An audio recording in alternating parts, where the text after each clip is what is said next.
Αγαπητοί μου φίλοι, συνεχίζουμε την εκπομπή πάνω απ' όλα η υγεία μου. Σήμερα συζητάμε για ένα πολύ σημαντικό θέμα που είναι ο εθισμός στο διαδίκτυο. Κοντά μας είναι η κυρία Μαρία Καπερώνη, κλινικός ψυχολόγος στην παιδοψυχιατρική κλινική του Γενικού Νοσοκομείου Θεσσαλονίκης, του Ιπποκρατείου Γενικού Νοσοκομείου Θεσσαλονίκης, με διευθυντή τον κύριο Βάιο Νταφούλη, ο οποίος δεν είναι μαζί μας σήμερα. Κάποια άλλη στιγμή θα είναι μαζί μας για να πούμε και άλλα στοιχεία σε σχέση με τέτοια θέματα που αφορούν τους εφήβους. Ιατρείο λοιπόν εθισμού στο διαδίκτυο στη Θεσσαλονίκη, στο Ιπποκράτειο, και καλύπτει τις ανάγκες, όπως είπαμε, και πρέπει να το επαναλάβουμε ξανά, κυρία Καπερώνη, τις ανάγκες. Καλύπτει τις ανάγκες της Βόρεια Ελλάδα, Κεντρική Μακεδονία και σε όλη τη Βόρεια Ελλάδα. Τέλεια. Και να πούμε και ξανά το τηλέφωνο. Το τηλέφωνο είναι 231 08 14 780. Θα το γράψουμε και καθημερινά πρωινές ώρες νοσοκομείου, και αν υπάρχει και επίγον περιστατικό, και στην εφημερία, το οποίο εφημερεύει μέρα παρά ημέρα το Ιπποκράτειο. Το Ιπποκράτειο. 231 λοιπόν 814 780 είναι το τηλέφωνο της παιδοψυχιατρικής κλινικής για να κλείσετε ραντεβού για το ιατρείο εθισμού στο διαδίκτυο. Μπορεί σε κάποιους γονείς να φαίνεται περίεργο να λένε τώρα ιατρείο εθισμού στο διαδίκτυο, τελείωσαν οι εθισμοί, ξέρω εγώ, στις ουσίες, στα ναρκωτικά, στο αλκοόλ, στα τυχερά παιχνίδια, στο τζόγο, και τώρα έχουμε και διαδίκτυο. Και όμως υπάρχει και το διαδίκτυο που είναι πάρα πολύ σημαντικό, και όλα αυτά βέβαια στην εκπομπή τα συζητάμε λόγω των τελευταίων περιστατικών που έγιναν πάρα πολύ γνωστά βέβαια και στην Ελλάδα, και είχαμε και στην Ελλάδα περιστατικά και έγιναν γνωστά σε όλους τους γονείς, τους καθηγητές, τους μαθητές και στη μαθητική κοινότητα και στην εκπαιδευτική κοινότητα, σε σχέση με τα περιστατικά της μπλε φάλαινας, λοιπόν, blue whale όπως λέμε. Λοιπόν, κυρία Καπερώνη, να πούμε τώρα, πάμε στον εθισμό. Είπαμε τι σημαίνει εθισμός στο πρώτο μέρος, και όσοι ανοίξατε τους δέκτες σας μπορείτε να δείτε και το πρώτο μέρος που αναφερθήκαμε στο τι σημαίνει εθισμός και στο 24ωρο ενός εθισμένου εφήβου, που είναι πάρα πολύ ενδιαφέρον και πρέπει να το δείτε. Και τώρα προχωράμε λίγο να δείξουμε ποια είναι αυτά τα σημάδια, τα ανησυχητικά που πρέπει έτσι να μας κινητοποιήσουν εμάς τους γονείς. Αρχικά είναι η υπερβολική χρήση. Όταν βλέπει ο γονιός ότι είναι καθυλωμένος μπροστά στον υπολογιστή. Ότι ο έφηβος χάνει την αίσθηση του χρόνου. Δεν αντιλαμβάνεται ότι σπαταλά τόσο πολύ χρόνο στον υπολογιστή. Υποτιμά τα παιχνίδια στο διαδίκτυο από το να βγαίνει με τους φίλους του. Πέφτει η απόδοση στο σχολείο. Έτσι. Είναι πολύ σημαντικό να πέφτει η απόδοση. Όταν πέφτει η απόδοση στο σχολείο, είναι το πρώτο σημάδι που πρέπει να ανησυχήσει ο γονιός. Αυτά να τα αφήσουμε να τα δουν και οι γονείς. Ποια είναι τα προειδοποιητικά σημάδια, όπως φαίνονται πολύ ωραία. Το διαδίκτυο τον απασχολεί ακόμα και την ώρα που τρώει. Αχ, αυτό είναι πολύ σημαντικό που λέτε. Ή ακόμα και το την ώρα που διαβάζει. Έχει το κινητό μπροστά και παίζει. Είναι δυνατόν τώρα ένα παιδί να συγκεντρώνεται όταν έχει δίπλα το κινητό του? Δεν μπορεί, κύριε Καπερώνη. Και οι επιδόσεις του σίγουρα στα μαθήματα θα πέσουν. Άρα λοιπόν κλειστά τα κινητά. Ακόμα και όταν τρώει. Πολλά παιδιά, ακόμα και όταν τρώνε, έχουν δίπλα το κινητό τους. Είναι δυνατόν? Ακριβώς. Πρωινές απουσίες. Μα δεν βλέπουν τι τρώνε πολλές φορές. Όταν δεν ξυπνάει το πρωί, σημαίνει ότι δεν κοιμάται το βράδυ. Και συχνά ο γονιός δεν το γνωρίζει αυτό. Δεν γνωρίζει ότι τι κάνει ο έφηβος, αν κοιμάται ή όχι. Μπορεί να δείχνει ότι κοιμάται και να ξυπνήσει και να είναι στο παιχνίδι. Φυσικά συμβαίνει. Πρέπει να παρακολουθούμε και το βράδυ τα παιδιά μας.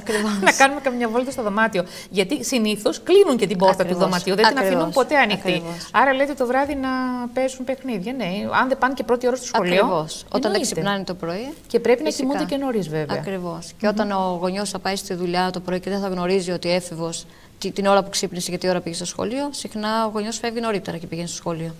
Έτσι, στη δουλειά του. Ναι, στη δουλειά. Όταν αντιδρά πάρα πολύ νευρικά ή επιθετικά ο έφηβος, αυτό το αναφέραμε και προηγουμένως. Όταν δούμε ότι υπάρχει ευαισθητότητα και πιο έντονη από το συνηθισμένο, τότε σημαίνει ότι κάτι συμβαίνει. Φωνάζει, πόρτες, σπάζει πόρτες, ακριβώς, λεκτική επίθεση απέναντι στους γονείς. Επιτίθεται. Είναι ένα σημάδι, έτσι. Όταν λέει συχνά, εντάξει, θα παίξω μόνο 1 λεπτό και θα συνεχίσω. Αχ, αυτό το λένε όλα τα παιδιά. 1 λεπτό μόνο. Δώσ' μου 1 λεπτό να τελειώσω, ξέρω εγώ, το παιχνίδι. Κάτω 1 λεπτό μπορεί να είναι ώρες. Ατέλειωτες ώρες. Να μην τους εμπιστευόμαστε, όχι. Να γινόμαστε αυστηροί σε αυτό. Και φυσικά μπορεί να δείχνει άγχος, να δείχνει καταθλιπτική συμπεριφορά. Και αυτό είναι ένα. Και αυτό. Η οποία καταθλιπτική συμπεριφορά συχνά έπεται. Ακολουθεί τον εθισμό. Μπορεί και να συνυπάρχει. Είναι αυτό που λέγαμε στην αρχή, η δυσφορία που νιώθει όταν διακόπτει τη χρήση. Και έχει τον αποτέλεσμα, όταν δεν είναι όταν δεν είναι συνδεμένο στο διαδίκτυο, να νιώθει γενικότερα μια δυσφορία και μια καταθλιπτική διάθεση. Ναι, και αυτό είναι ένα σημάδι. Να αναφερθούμε στα κριτήρια νόσησης. Ναι, να πάμε, και αυτό είναι πάρα πολύ ωραίο το θέμα. Αυτό κυρίως αφορά εμάς τους ειδικούς, αλλά γιατί ουσιαστικά δεν βάζουμε πάντα την ταμπέλα εθισμένο στο διαδίκτυο, θα πρέπει να υπάρχουν κάποια κριτήρια και τα οποία αυτά να αφορούν και κάποιο μεγάλο χρονικό διάστημα.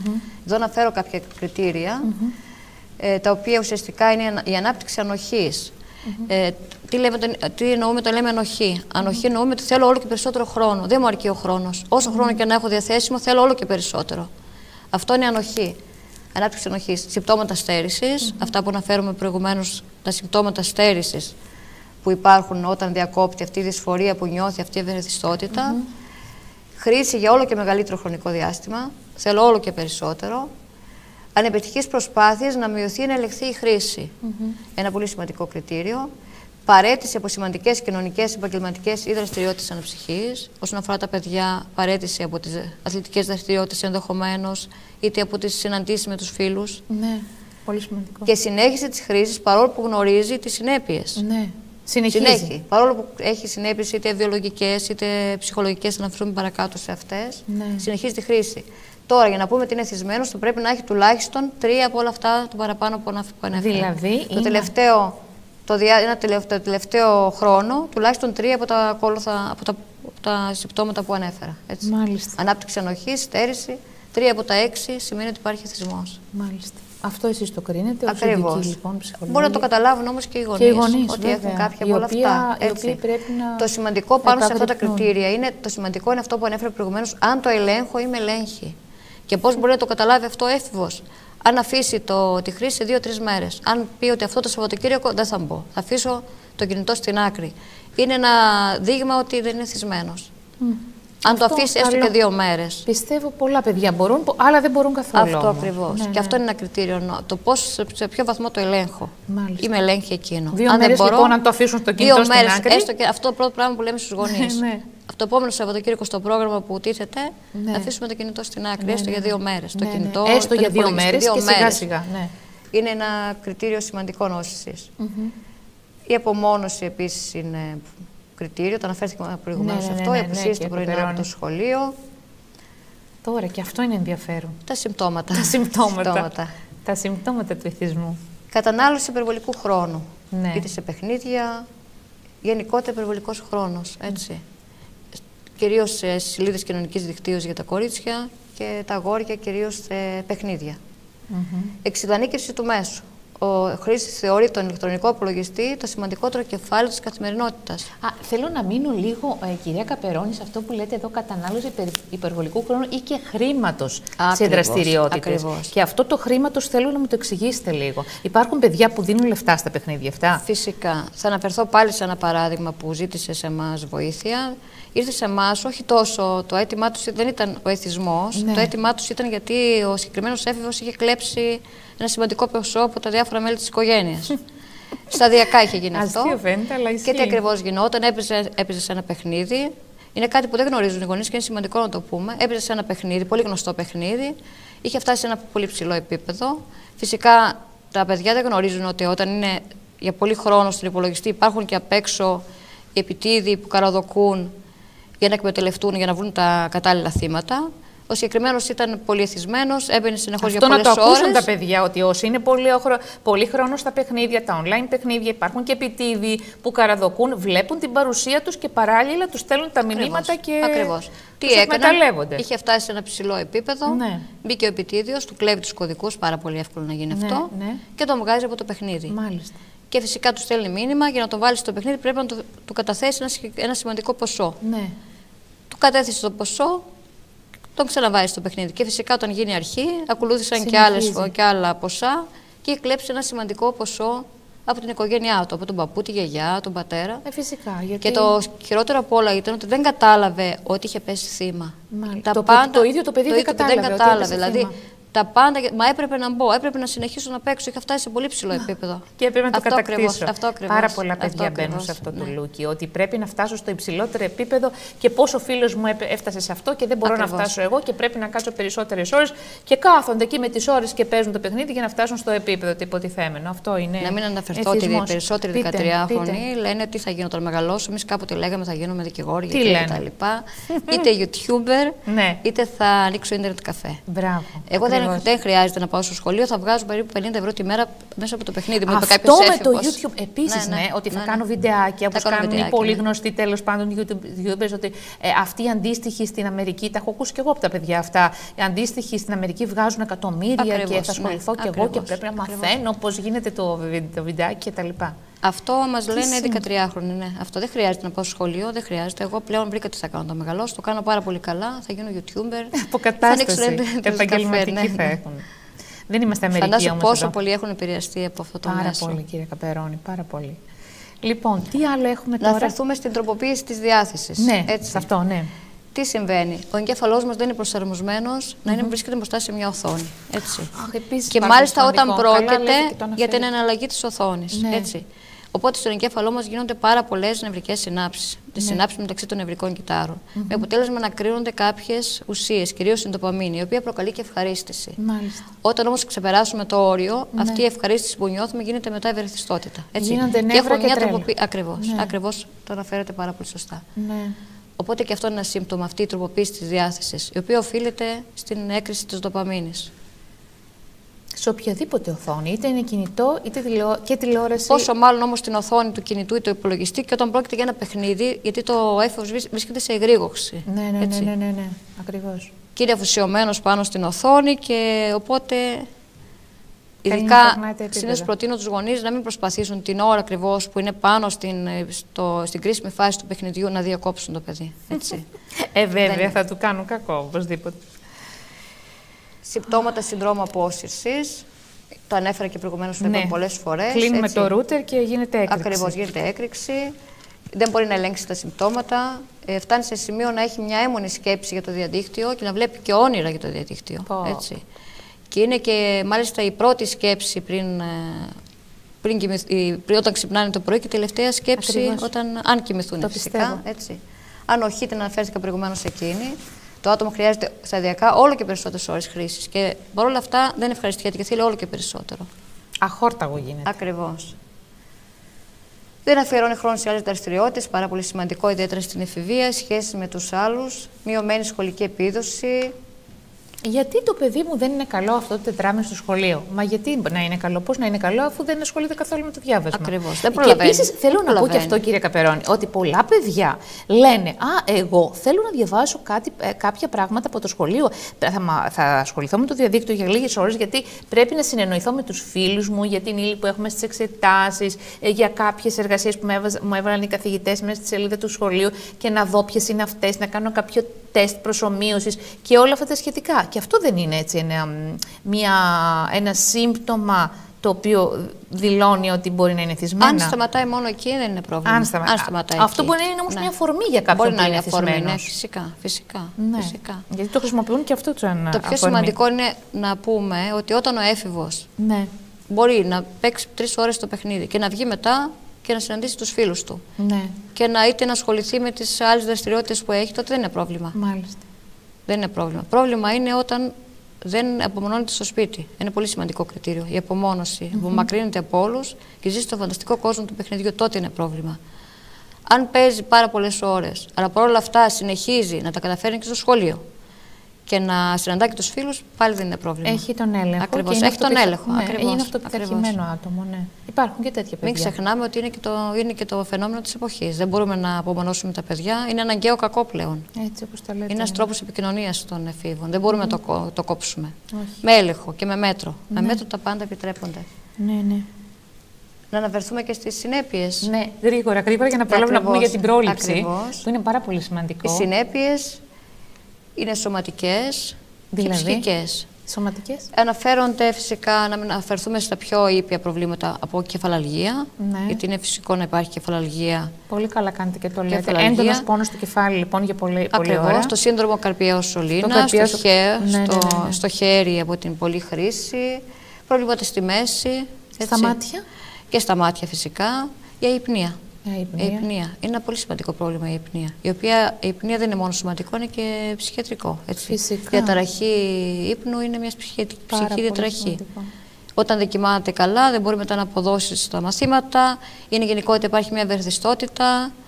Οπότε ουσιαστικά είναι η αϊπνία, και αν συνεχίζει, αλλάζει και ο ρυθμός. Αλλάζει ο ρυθμός. Κοιμάται την ημέρα. Φυσικά. Και τη νύχτα είναι στο παιχνίδι. Η επιληψία που έχει υποθεί πολλές φορές. Έχουν βρεθεί κάποιες μελέτες. Ναι. Ακόμα δεν έχουν τεκμηριωθεί. Αλλά έχουν βρεθεί και κάποιες μελέτες ότι κάποια μορφή επιληψίας έχει αναφερθεί σε κάποια παιδιά με υπερβολική χρήση. Έχει αναφερθεί. Περιμένουμε τις μελέτες για να είμαστε σίγουροι για να το πούμε αυτό, αλλά έχουν αναφερθεί και έχουμε δει κάποια περιστατικά που είχαν κάποια σημεία, κάποια συμπτώματα. Μάλιστα. Που σταμάτησαν αυτά τα συμπτώματα όταν σταμάτησε και η χρήση. Έτσι. Ψυχικά, φυσικά, ή ψυχοκοινωνικά προβλήματα, ουσιαστικά υπομόνωση. Η υπομόνωση και ιδιαίτερα στην εφηβεία είναι πολύ σημαντική η σχέση με το άλλο φύλο. Η σχέση με το ίδιο φύλο και η σχέση με το άλλο φύλο. Και η κοινωνική απομόνωση. Συχνά μου λένε τα παιδιά, ας περιμένουν οι φίλοι. Δεν περιμένουν οι φίλοι. Και αν δεν κάνουμε φίλους στην εφηβεία, δύσκολο να κάνουμε φίλους μετά. Οι ουσιαστικές φιλίες χτίζονται στην εφηβεία. Εδώ βλέπετε και έτσι ένα διάγραμμα γενικότερα όσον αφορά τις συνέπειες, είτε σωματικές είτε ψυχικές. Ακριβώς. Λοιπόν, τώρα να πούμε γενικότερα τι πρέπει να κάνει ο γονιός. Πρακτικά πράγματα. Πρέπει να κάνει πρακτικά πράγματα. Για πείτε, το πρώτο πράγμα που πρέπει να κάνει ο ηλεκτρονικός υπολογιστής να βρίσκεται σε κοινό χώρο, όχι στο δωμάτιο του παιδιού. Σε χώρο, στο σαλόνι του σπιτιού, σε ένα χώρο που να μπορεί να ελέγχει. Μάλιστα. Ιδιαίτερα σε πιο μικρές ηλικίες, αλλά και στον έφηβο, θα πρέπει να μπορεί ο γονιός να... Τώρα όμως με αυτά τα τάμπλετ που έχουν μπορούν να και είναι ασύρματα, μπορούν να μετακινούνται σε όλο το σπίτι χωρίς να τους καταλαβαίνουμε και χωρίς να τους ελέγχουμε ουσιαστικά. Ακριβώς. Ουσιαστικά μπορούν όμως να βάλουν κάποιους κωδικούς και να ελέγχουν σε ποιες σελίδες μπαίνει. Και αυτό, βέβαια. Έτσι, υπάρχουν κάποιοι κωδικοί να ελέγχουν σε ποιες και να βάλει και κάποιο χρονικό όριο και να σταματήσει, να κλείσει το πρόγραμμα. Υπάρχει και αυτό. Πάντα συνεννόηση με τον έφηβο. Συνεργασία πάντοτε με το παιδί. Συνεργασία. Έτσι. Αυτό είναι πάρα πολύ Δεν μπορούμε ξαφνικά έναν έφηβο που παίζει υπερβολικές ώρες να φτάσουμε στο 0. Και ούτε θέλουμε το 0. Θέλουμε χρήση με μέτρο. Συνεργασία με τον έφηβο, ποιες ώρες θέλει να μπει στο παιχνίδι.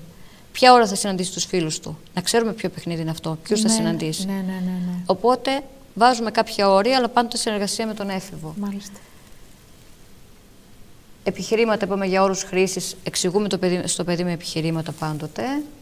Προτείνουμε εναλλακτικές δραστηριότητες ψυχαγωγίας, προτείνουμε να βγαίνει το παιδί έξω από το σπίτι και όχι να κλείνεται μέσα. Βασικά να ασχοληθούμε με τα παιδιά μας. Ακριβώς. Να μην... Συχνά οι γονείς δεν μπορούν να βάλουν ώρες στα παιδιά τους γιατί δεν ασχολούνται με τα παιδιά. Λείπουν πολλές οπότε ώρες. Έχουν ενοχές και για να καλύψουν αυτές τις ενοχές οι ενοχικοί γονείς τι κάνουν. Τους αφήνουν περισσότερο ελεύθερους. Ακριβώς.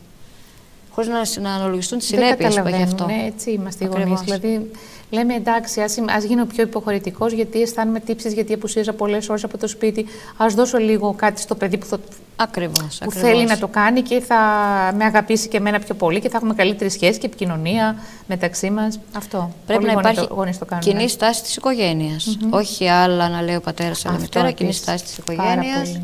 Φυσικά δεν μπορούν μόνοι τους να το ελέγξουν. Συχνά μου λένε πείτε μας. Και εμείς θα το βοηθήσουμε. Δεν μπορούν μόνοι τους. Πρέπει να ζητήσουν βοήθεια από κάποιον ειδικό. Μάλιστα. Το πρόβλημα είναι ότι ο έφηβος συχνά δεν έρχεται. Δεν έρχεται. Μόνος του. Ναι. Μόνος του και με την παρότρινση των γονέων. Με παρότρινση των γονέων και πάντοτε οι γονείς δίνουν πάλι με κάποια πάλι δικά τους κριτήρια. Πείθουν τον έφηβο να έρθει. Θα έρθει την πρώτη φορά, θα έρθει τη δεύτερη. Ένα μεγάλο ποσοστό εγκαταλείπει τη θεραπεία. Μάλιστα, δυστυχώς. Γιατί πρέπει να συνεργαστεί ο έφηβος. Οπότε θα πρέπει να προλάβουμε. Με το καλό. Και πρώτα πρόληψη. Αυτό που είπατε, να προλάβουμε. Από μικρή ηλικία. Ακριβώς. Ακόμα και από την ηλικία, όπως είπατε και πριν, των 4 ετών.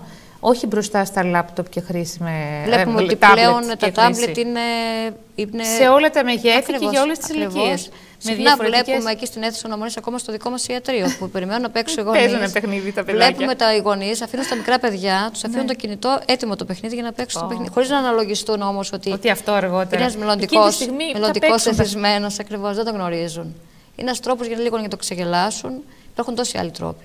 Υπάρχουν τα βιβλία. Απλά και οι γονείς βαριούνται καμιά φορά, είναι κουρασμένοι. Ακριβώς. Υπάρχουν βέβαια και από την άλλη μεριά και αδιάφοροι γονείς, οι οποίοι δεν δίνουν καθόλου σημασία στα παιδιά και τους αφήνουν στο έλεος να κάνουν ό,τι θέλουν, υποτίθεται έχοντας τους εμπιστοσύνη, γιατί και αυτοί θέλουν να ασχοληθούν με τα αντίστοιχα. Κάτι πολύ σημαντικό που πρέπει να αναφέρω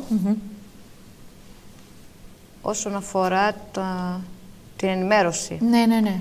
Συμβουλές και στα παιδιά και στους εφήβους αλλά και στους γονείς. Ναι, αυτό να το δείξουμε κιόλας. Είναι κάτι πολύ σημαντικό να μην αποκαλύπτουν οι έφηβοι τα προσωπικά τους στοιχεία. Βλέπουμε πολύ συχνά ότι στις σελίδες κοινωνικής δικτύωσης γράφουν τα προσωπικά τους στοιχεία, τα προσωπικά τους δεδομένα. Όλα τα γράφουν. Ακριβώς, κάνουν διάφορες. Είναι αγνά τα παιδιά, αθώα, αφελή. Γράφουν, δημοσιεύουν φωτογραφίες. Δεν γνωρίζουν όμως ότι έχει βρεθεί ότι ένα μεγάλο ποσοστό των φωτογραφιών των εφήβων καταλήγουν σε site πορνό. Έτσι. Αυτό δεν το γνωρίζουν οι γονείς ούτε τα παιδιά. Ούτε οι γονείς το ξέρουν, ούτε τα παιδιά το ξέρουν. Και φυσικά οι γονείς, βλέπουμε γονείς που δημοσιεύουν στις σελίδες κοινωνικής δικτύωσης και πολύ μικρά παιδιά, τα πρόσωπα των πολύ μικρών παιδιών, που απαγορεύεται. Πραγματικά. Δημοσιεύουν εικόνες προσωπικής ζωής. Από τη χαρά τους, θέλουν να δουν. Δεν γνωρίζουν όμως ότι ή γράφουν και δημοσιεύουν διάφορα, τα οποία καμιά φορά αργότερα θα τα συναντήσουν μπροστά τους. Ήδη στην Ευρώπη δεν μπορούν εύκολα να βρουν δουλειά, γιατί έχουν γράψει διάφορα κατά καιρούς σχόλια, ρατσιστικά και εθνικιστικά και διάφορα σχόλια. Γιατί ξέρετε, πίσω από την οθόνη του υπολογιστή είμαστε χαλαροί και γράφουμε πράγματα που καμιά φορά, ιδιαίτερα οι έφηβοι, που δεν μας αντιπροσωπεύουν ουσιαστικά. Σωστά. Αυτά όμως εμείς θεωρούμε ότι τα σβήνουμε. Ό,τι γράφουμε εκεί δεν σβήνεται. Παραμένει στις μηχανές αναζήτησης και αργότερα φυσικά θα τα βρούμε μπροστά μας. Μετά από 15 χρόνια, ας πούμε, που οι έφηβοι θα βρεθούν στην αγορά εργασίας. Μια θέση εργασίας, ακριβώς. Τι είναι αυτό εδώ πέρα που έγραφες τώρα? Θα γίνει ένας έλεγχος στο διαδίκτυο και θα βγει ένα προφίλ. Που αυτό το προφίλ δεν θα είναι απαραίτητα το προφίλ, δεν θα είναι αντιπροσωπευτικό. Ναι. Αλλά όμως θα το ακολουθεί. Φυσικά. Ήδη στην Αμερική σπέβδουν να αλλάξουν το όνομα. Γιατί έχουν. Τι λέτε? Φυσικά. Αυτά δεν τα ξέρουμε. Δεν τα γνωρίζουμε. Άρα λοιπόν ό,τι γράφει δεν σβήνει. Είμαστε πολύ προσεκτικοί το τι γράφουμε και το τι δημοσιεύουμε. Πάρα πολύ προσεκτικοί. Αυτοί γράφουν 15 πράγματα το δευτερόλεπτο. Ακριβώς. Τι προσεκτικοί να είναι? Ούτε καν δεν είναι προσεκτικοί. Γράφουν πάρα πολύ αυθόρμητα τα παιδιά. Ό,τι σκέφτονται, ό,τι αισθάνονται. Και κατακρίνοντας και καταστάσεις και τους γονείς και τους καθηγητές και τους φίλους τους. Ακριβώς. Και δεν ξέρουμε ότι θα αλλάξουμε στάση και απόψεις μεγαλώνοντας. Άρα λοιπόν είναι μια αρχή και ένα ξεκίνημα από εδώ και πέρα να κόψετε την κριτική, την πολύ κριτική βλάπτη και να μην γράφετε παιδιά προσωπικά σε στοιχεία τουλάχιστον να βάζουν ψευδόνυμο ίσως, έτσι, γιατί αυτό. Ναι.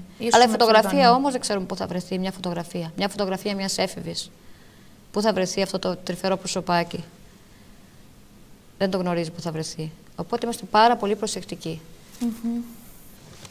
Φυσικά να μην επικοινωνούμε με γνώστους, είναι πάρα πολύ συνηθισμένο αυτό. Να μην έχουμε άγνωστους φίλους στις σελίδες κοινωνικής δικτύωσης. Φυσικά και έχουν άγνωστους φίλους τα παιδιά. Όταν βλέπουμε ότι έχουν 2.000 φίλους, δεν μπορεί να είναι όλοι αυτοί συμμαθητές. Δηλαδή, ένα προφίλ, κυρία Καπερώνη, πόσους φίλους πρέπει να έχει ενός εφήβου το πολύ? Μόνο τους γνωστούς, πολύ γνωστούς. 30 άτομα, 40-50 το πολύ. Τους πολύ γνωστούς. Από εκεί και πέρα. Και φυσικά μην ξεχάσουμε και το φαινόμενο του bullying, του cyberbullying. Ναι, πολύ σημαντικό. Έχει έρθει μια 11χρονη στο ιατρείο σε μέρα εφημερίας, σε πολύ άσχημη κατάσταση, γιατί είχαν δημοσιεύσει οι συμμαθητές της πολύ άσχημα σχόλια για εκείνη, 11χρονη.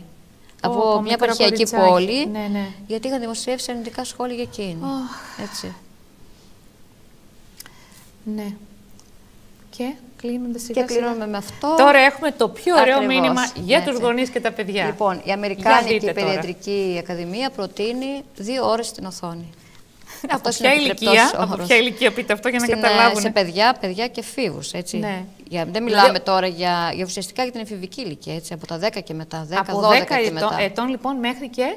Μέχρι την εφηβεία, έτσι. Μέχρι και την εφηβεία. Ναι. Λοιπόν, και την ολοκλήρωση της εφηβείας 2 ώρες στην οθόνη. Είτε αυτό είναι κινητό, κύριε Καπερώνη, είτε είναι. Να μην βάλουμε μέσα και την τηλεόραση, γιατί μετά θα. Να μην τη βάλουμε την τηλεόραση.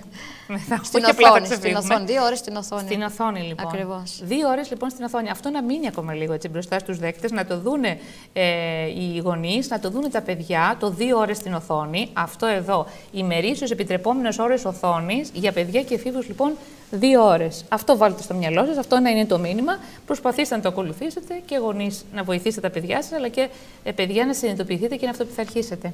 Κυρία Καπερώνη, ευχαριστούμε πάρα πολύ που ήρθατε σήμερα στην εκπομπή. Και είπαμε όλα αυτά τα σχετικά. Είμαστε στη διάθεση σε ό,τι θέλετε.